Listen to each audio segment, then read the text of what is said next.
क्या ये बात सच्ची है कि जिसको हम भगवान मानते थे वो एक शैतान था? क्या वो असलियत में अपने विलेज के लिए अच्छा सोचता था, अपने क्लैन के लिए अच्छा सोचता था? आज ये सारी अवधारणाएं टूटने वाली है। तो आज की वीडियो में हम जानेंगे कि इटाची उचिहा क्या सच में बहुत ज्यादा अच्छा था, क्या वो सेवियर था या फिर वो डिस्ट्रॉयर था। इस वीडियो को हम 3 की एस्पेक्ट्स में डिवाइड करते हैं: इटाची के स्किल्स, उसके डिसीजंस एंड उसके अंडरलाइन साइकोलॉजी। तो बिना किसी देरी के वीडियो में आगे बढ़ते हैं।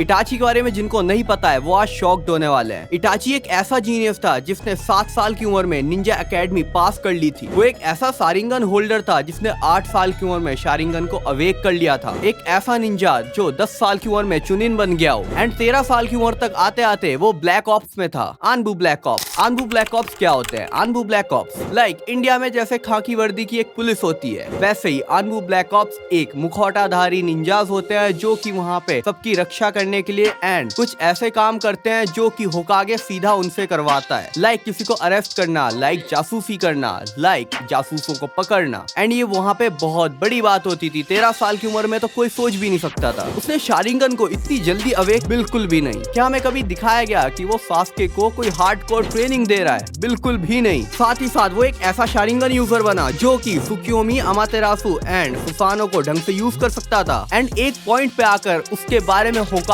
ने खुद बोला था कि ये एक ऐसा निंजा है जो कि कम एज में होकागे बनने लायक हो गया है क्योंकि वो उतनी ज्यादा अच्छे लेवल पे सोचता था, मतलब होकागे लेवल पे। बट किसी के भी स्किल्स उसको अच्छा या बुरा नहीं बना देते हैं। ये डिपेंड करता है कि आप किस तरीके से उसे यूज करते हो। So moving to the next point.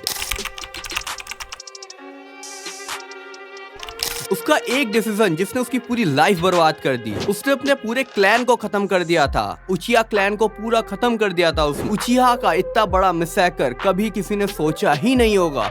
Like उचिहा जैसे क्लैन को कोई खत्म कर देगा, कोई सोच भी नहीं सकता था। बट क्या वो उसका खुद का प्लान था? तो चलो उसके पीछे बात करते हैं। उचिहा क्लैन को क्यों खत्म किया गया? उचिहा क्लैन को खत्म करने के पीछे ओबितो का भी एक हाथ जाता है। अब सब सोचेंगे ओबितो कैसे? हमें एक सीन याद आता है जहाँ पे नाइनटेल फॉक्स को रिलीज कर दिया गया था एंड उसके आंखों में शारिंगान दिख रहा था क्योंकि उसको गेंजुत्सु में फंसाया था। एंड वो कौन था? सबको पता है, यस, ओबितो। एंड जब उसको गेंजुत्सु में फंसाया था तो उसके आंखों में शारिंगन क्लियर दिख रहा था सबको, जिस वजह से सबका शक उचिहा क्लैन के ऊपर जाता। एंड उचिहा क्लैन वालों ने ये सोचा कि अगर हम बीच में आते हैं बचाने तो सबको लगेगा कि ये उचिहा क्लैन वालों का ही काम है क्योंकि ये सिर्फ गेंजुत्सु ही कर सकता था, वरना नाइनटेल फॉक्स किसी को भी हानि नहीं पहुंचाता, किसी को भी हार्म नहीं करता। बट उन्होंने यहाँ पे हेल्प ना करके विलेज की सबसे ज्यादा शक खुद के ऊपर ही बढ़वा दिए कि इन्होंने ही शायद कुछ ना कुछ किया होगा जिस वजह से ये सामने आकर हेल्प नहीं कर पाए। क्योंकि विलेज के लिए सबसे ज्यादा खतरनाक, सबसे ज्यादा डेंजर पॉइंट अगर कभी था ना, सबसे ज्यादा खराब सिचुएशन थी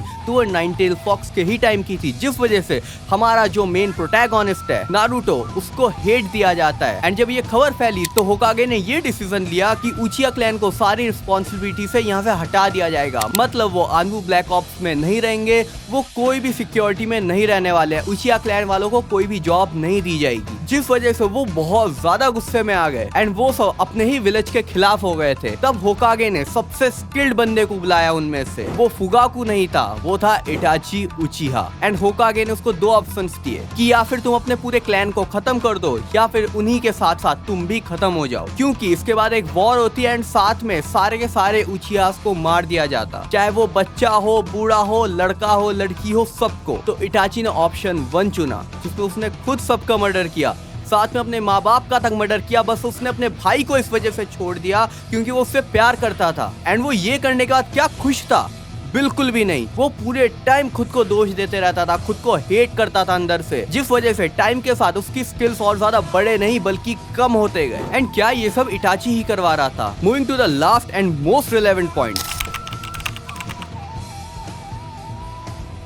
अब सबसे पहले हम उसके साइकोलॉजी को एक्सप्लोर करना स्टार्ट करते हैं, वो भी उसके एक्शन से। निंजा वर्ल्ड में निंजास को कुछ ऐसे डिसीजन लेने होते हैं, कुछ ऐसे काम करने होते हैं, शायद वो होकागे के कहने पर हो या फिर शायद वो खुद के माइंडसेट के ऊपर हो कि अगर वो चीज नहीं करेगा तो आगे चल के बहुत बड़ी मुसीबतें आ सकती है, जिस वजह से वो अपनी फैमिली तक का नहीं सोचते हैं कि शायद ये 4 बंदे मर जाए बट पूरा विलेज बच जाए। वो अपने विलेज के लिए लड़ते हैं, मतलब अपने नेशन के लिए। हार्श रियलिटी तो ये है कि इटाची ने बहुत ज्यादा पेन एंड बहुत ज्यादा लोनलीनेस सहा है। उसके कंधे झुक चुके थे इतना ज्यादा बोझ उठाते हुए, क्योंकि उसने अपने पूरे क्लैन को मारा था, अपने माँ बाप को अपने भाई के सामने मार दिया। एंड इसके डेप्थ में अगर चले तो इटाची ही चाहता था कि उसको उसका भाई मारे, जिस वजह से उसने उसको छोड़ दिया। एंड वो बीच बीच में आकर उसको चेक करता था, उसको दूर से जाकर चेक किया करता था कि मेरा भाई क्या कर रहा है, क्या वो स्ट्रॉन्ग बन रहा है, क्योंकि इटाची को हराना इम्पॉसिबल था। एंड इटाची अगर खुद नहीं चाहता तो सास्के उसको कभी नहीं हरा सकता था, ये चीज भी हमें पता है अच्छी तरीके से। बट स्टिल सास्के को इतना ज्यादा पावरफुल बनाने के पीछे इटाची था। वो बीच बीच में जाता था, उसके ऊपर गेंजुत्सु किया करता था। बट क्या इससे ये पता चलता है कि वो अच्छा है या बुरा?